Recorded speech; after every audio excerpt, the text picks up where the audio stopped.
Paper किस तरह से प्रोसीड करना है, फर्स्ट 15 मिनट्स को कैसे यूटिलाइज करना है। ऐसे क्वेश्चंस होते हैं जिसमें से 30 to 40 मार्क्स इजीली आ सकते हैं। Don't forget this is not your school exam. आपको 100 आउट ऑफ 100 नहीं लाना है, आपको बस 100 में से 50 लेकर आना है। Hi, this is Bhavna and welcome back to my channel. So कल आपका सीए इंटर एडवांस अकाउंट का पेपर है and we will quickly run through the question paper pattern, किस तरह से क्वेश्चंस आते हैं, so that before you head to your exam hall you will be well aware of what to expect. And at the end, I will give you some pro tips on how you can actually attempt the paper in order to maximize your scores. कई बार क्या होता है ना, even after a lot of preparation and a lot of confidence, वहाँ जाके हम mess up कर देते हैं. क्यों? Because of wrong planning. And at the end of the exam हमको लगता है कि यार ये वाला क्वेश्चन पहले कर लेना चाहिए था, या ये वाला क्वेश्चन हमको छोड़ना चाहिए था, या ये नहीं छोड़ना चाहिए था. So बहुत ज़्यादा confusion होता है और end में बहुत regrets होता है. I have been there and I have done that. इसीलिए इस वीडियो में I am going to share my experience and some tips on how you can actually attempt the paper so that आपका ज़्यादा से ज़्यादा score हो इस paper. अगर आप मेरे चैनल में पहली बार आ रहे हैं तो please do subscribe to my channel, like this video so that it reaches to more and more students who are appearing for the exam tomorrow. So without much delay let's begin. So as you already know, the question paper will comprise of 7 questions in total. उसमें से question number 1 compulsory है and from the remaining 6 questions आपको 5 questions करने हैं. अब pattern कैसे रहता है? Question number 1 will be accounting standards and उसमें 3 पार्ट्स होंगे, यूजुअली 5+5+4 के हिसाब में डिवाइडेड रहता है. उसके बाद 3 क्वेश्चंस और 3 मेजर टॉपिक से आने वाले हैं, पूरे 14 मार्क्स के, एमैल्गमेशन, इंटरनल रिकंस्ट्रक्शन और कंसोलिडेशन. बचे हुए 2 क्वेश्चन में से जो लास्ट क्वेश्चन नंबर 6 वो स्मॉल चैप्टर्स से आता है and it is usually divided as 4+4+6 marks. 3 parts आते हैं इसमें. इसके अलावा एक और जो लास्ट क्वेश्चन आता है that will basically be from accounting standards and the small chapters. इसके 2 पार्ट्स होते हैं, 7 marks plus 7 marks. So basically question number 1 accounting standards, question number 2 will be one of the bigger topics, फिर question number 3 will be a question of 2 parts 7+7, ये accounting standards, कोई भी छोटे topic से ये आ सकता है.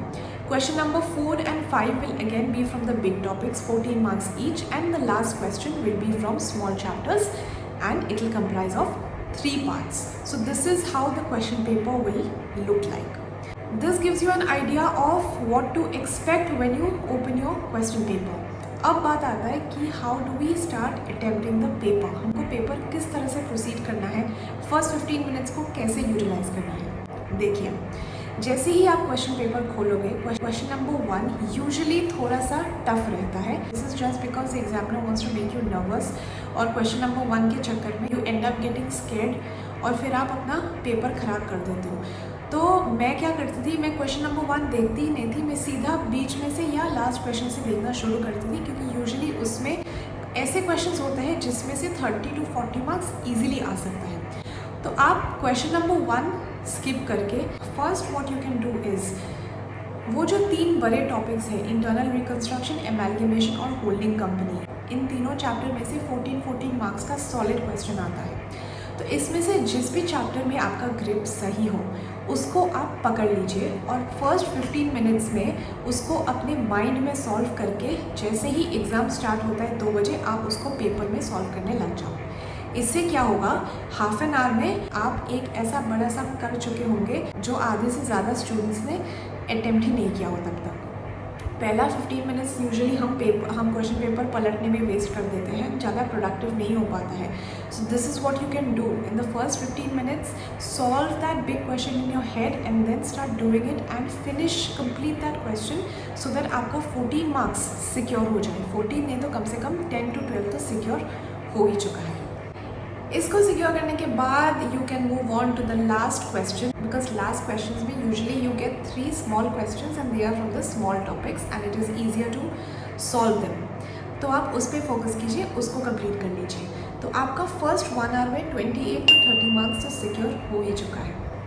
इसके बाद बीच वाले टाइम में you can move to question number 1 because that is usually a little tough. You will need time in order to solve it. अगर आप शुरुआत में करोगे तो आप नर्वस हो जाओगे, उसको एंड में करोगे तो आप पैनिकी हो जाओगे because of lack of time. इसीलिए क्वेश्चन नंबर 1 को आप बीच में करोगे. So once question number 1 is done you will have 2 more questions. तो उसको आप एंड में अपने कंफर्ट के हिसाब से और अपने कॉन्फिडेंस के हिसाब से सॉल्व कीजिए और पेपर एंड कीजिए और आखिरी में एक बार गो थ्रू करना मत भूलिएगा। लास्ट में do keep at least 5 minutes to go through your paper and check कि आपने हर क्वेश्चन नंबर सही से लिखा है एंड कहीं पे कुछ गलतियाँ या कहीं पे कुछ मिसिंग तो नहीं है। ये सब आप चेक कीजिए और अपना पेपर क्लोज कीजिए। और एक बात, अकाउंट्स में लाइन खींचना, टेबल्स बनाना, इन सब का मार्क्स नहीं मिलता है, so you can skip that और you can do it with your pen itself. That will save you on a lot of time. So to summarize once again, as soon as you get your paper in the 15 minutes, don't waste time, go to the big questions, solve it in your head and then start solving it on the paper as soon as your exam begins. After that, move on to question number 6, which comes from the small chapters. Uske baad go to question number 1, solve it with a little bit of time and presence of mind, and after that at the end you can solve the remaining 2 questions as per your convenience. And the most important thing, practice positive visualization. इस time पे आपके पास सारे negative thoughts आते रहेंगे, exam कैसा होगा, क्या होगा, प्रिपरेशन ठीक से नहीं हुआ है, सिलेबस कंप्लीट नहीं हुआ है। डोंट वरी, किसी का नहीं होता है, जो पास करते हैं उनका भी नहीं होता है। बट डिफरेंस कहाँ लाई करता है कि वो लोग एक पॉजिटिव माइंड फ्रेम के साथ एग्ज़ाम को अप्रोच करते हैं और क्लियर करके भी आते हैं। Don't forget, this is not your school exam. आपको 100 आउट ऑफ 100 नहीं लाना है, आपको बस 100 में से 50 लेकर आना है। और 40 कैसे कवर करना है ये मैंने वीडियो में ऑलरेडी आपको समझा दिया है। सो practice positive visualization, visualize yourself sleeping properly tonight, waking up with a fresh mind, walking to the exam with a smiling face, and then visualize yourself turning the question papers with a smile on your face, and visualize yourself writing the question paper successfully, and visualize yourself coming out from the exam hall feeling content and satisfied. All the very best.